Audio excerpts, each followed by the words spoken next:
स्थानिक स्वराज्य संस्था निवडणुकींची नुकतीच घोषणा करण्यात आली आहे।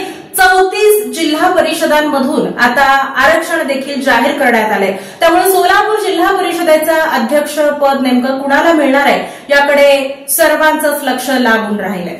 स्थानिक स्वराज्य संस्थांच्या निवडणुकीबाबत मोठी बातमी समोर आली आहे। 34 जिल्हा परिषदांमधील अध्यक्षपदाचं आरक्षण जाहीर झालं आहे। पुणे, रायगड, सिंधुदुर्ग, नाशिक, जळगाव जिल्हा परिषदांमध्ये सर्वसाधारण गटासाठी अध्यक्षपद आरक्षित असणार आहे।